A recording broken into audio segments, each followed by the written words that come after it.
for help. Welcome to J Silver Presents, where we talk the best in esports with your favorite esports pros. I am joined by Chime of TSM after the loss against Evil Geniuses, but more importantly, TSM is not 0-3 this time. They are 2-1. Chime, thank you so much for joining me today. Thank you. So I gotta ask, the reason I mentioned 2-1 is because, as you are probably well aware, TSM has had some rocky starts for the last few years, and I believe this is one of their first times in a positive win record towards the end of, or towards week 2. First of all, how does it feel to be returning to this TSM roster?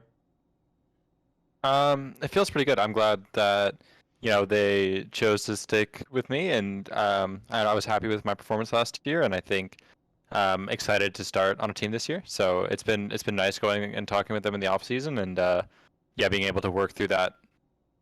Mm-hmm. TSM brought in 2 new members in Boogie and Neo. In your case, you've been working with a lot with Neo. How has it been adjusting to this new bot lane? It's been good. I think practice has been going really well, and I just think it's important to translate that to stage, obviously, and I think that's what we're working on right now. Mm-hmm. Which is always a good thing. And overall, how would you say the atmosphere so far has been on TSM this spring? It's been really good. It's been really chill. I think. We went really well in terms of scrims for a long time, and I think obviously the atmosphere is just kind of directly reflected off that sometimes, and it's important to try and not have that be the case. But it's tough from a player's perspective, because obviously you spend so much of your time practicing to win.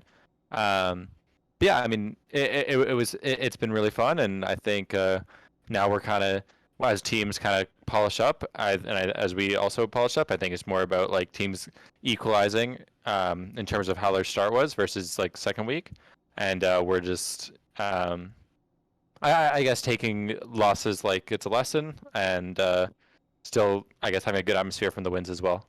Mm-hmm. Would you mind elaborating on that? I feel like one of the things that a lot of players don't talk about is how losing, while it may not be good for the morale, it's also very positive in regards to just like team atmosphere. Maple had a very good performance, for example, as well did you. Can you elaborate on what you mean by that? Yeah, I think it's just about.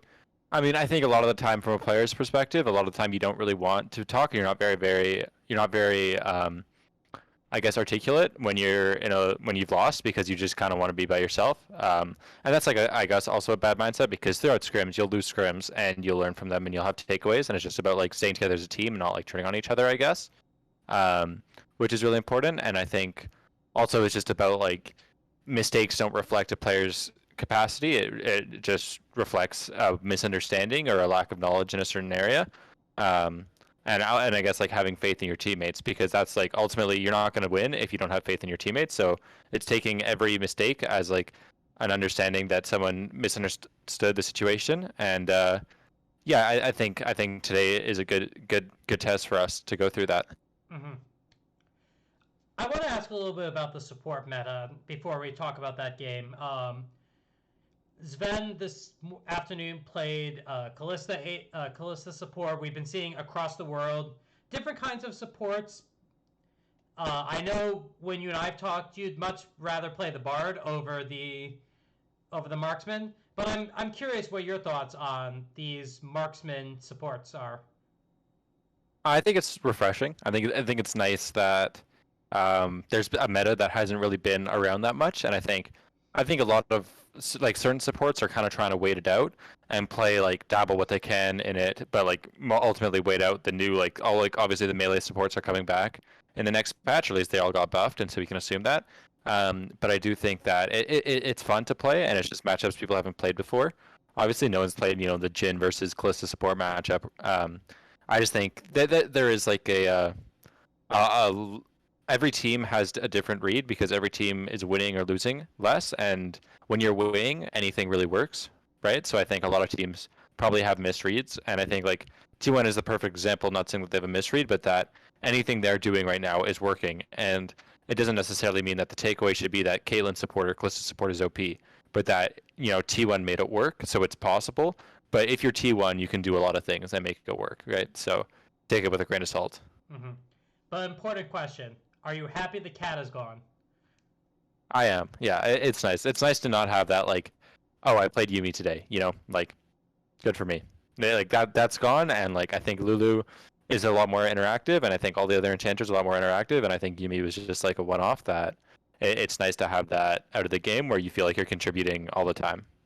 Mm-hmm. Understood for sure. Going into that game, as I mentioned, it did end in a loss, but from what I saw, it seemed like it was rather back and forth throughout the entirety of the game. We saw the Galio picked up, we saw Neo play his Draven, which he's known for. What do you think you can take away from this game without giving any secrets away? Because I know you got to play it tomorrow. I think it's about rolling with, I guess, understanding that. I don't know, I think there's a few takeaways, but I think one major one is getting on the same page about matchups and about, I guess, like how we want to play the first 5 minutes, because I think that's really important as a team.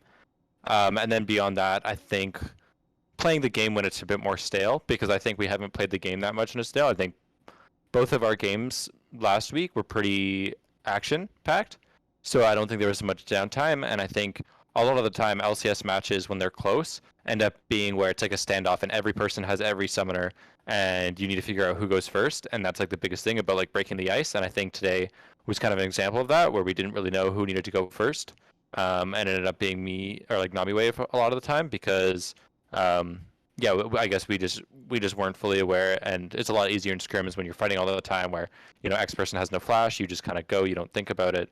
So I think that's the biggest thing for us as a team. Mm-hmm.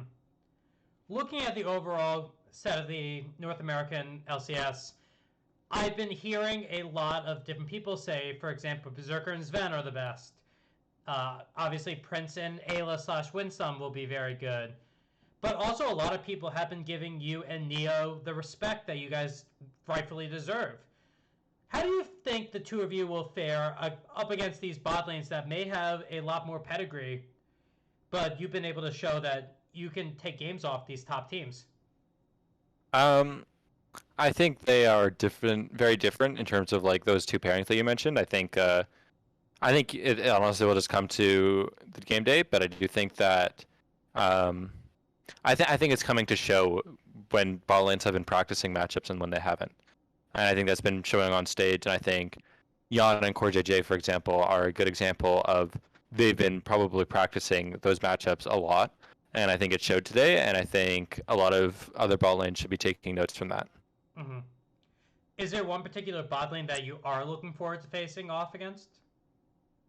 Probably the Golden Guardians, probably just because it's always fun to play against 6A, my former teammate. And yeah, in terms of skill, I do think that today's match, I always enjoy playing against Vulcan because I think he's a good support. I think last year he was the best support. And I think today I was happy with my performance of how I played versus him. And I think that every time I play versus him, I feel like I'm challenged and that we have like a good back and forth. And I guess that to me, obviously he won, but there's a lot of micro matchups and performances within the game that you kind of take away from and learn from. So I think that's what I'm focusing on today. Mm-hmm. 2 questions and then a wrap up before we go. Number one, I want to ask a little bit about just you as an individual. What would you say your goals are for this split?